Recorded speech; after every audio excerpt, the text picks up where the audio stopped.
নদী আমাদের জীবনের একটি অপরিহার্য অংশ এবং নদী বাঁচানোর গুরুত্ব অপরিসীম। নদী থেকে আমরা পানীয় জল, সেচের জন্য পানি এবং বিদ্যুৎ উৎপাদনের জন্য প্রয়োজনীয় জল পাই।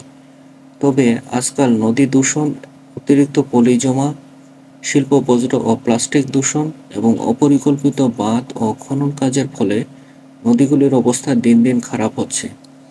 আমাদের নদীগুলোকে বাঁচানোর জন্য কিছু গুরুত্বপূর্ণ পদক্ষেপ নেওয়া দরকার। দূষণ নিয়ন্ত্রণ। নদীর জল যাতে দূষিত না হয় তা নিশ্চিত করতে হবে। শিল্প ও গৃহস্থালী বজ্র নদীতে ফেলা বন্ধ করতে হবে এবং সঠিকভাবে বজ্র ব্যবস্থাপনা গড়ে তুলতে হবে। নদীর তীরে গাছ লাগানো। নদীর তীরে বেশি করে গাছ লাগালে মাটি ক্ষয় রোধ করা যায়, যা নদীর প্রবাহ ঠিক রাখতে সাহায্য করে। অপরিকল্পিত বাঁধ নির্মাণ বন্ধ। নদীর উপর অতিরিক্ত বাঁধ নির্মাণ বন্ধ করতে হবে এবং প্রাকৃতিক প্রবাহ ঠিক রাখতে হবে। নদী ড্রেজিং। নদীগুলোকে পর্যায়ক্রমে ড্রেজিং, খনন করে পলি ও বজ্র পরিষ্কার করার দরকার, যাতে নদীগুলো প্রবাহ ঠিক থাকে এবং জলাধারগুলি পুনরুদ্ধার করা যায়। পানি সংরক্ষণ এবং ব্যবহারের নিয়মাবলী।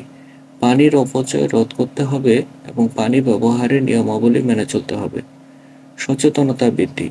মানুষের মধ্যে নদীর গুরুত্ব এবং দূষণ প্রতিরোধের বিষয়ে সচেতনতা বাড়াতে হবে।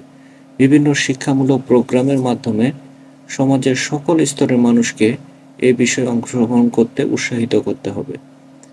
নদী আমাদের পরিবেশ ও জীবনের সাথে ওতপ্রোতভাবে জড়িত। তাই আমরা সবাই একযোগে কাজ করে নদী বাঁচানোর উদ্যোগ গ্রহণ করি।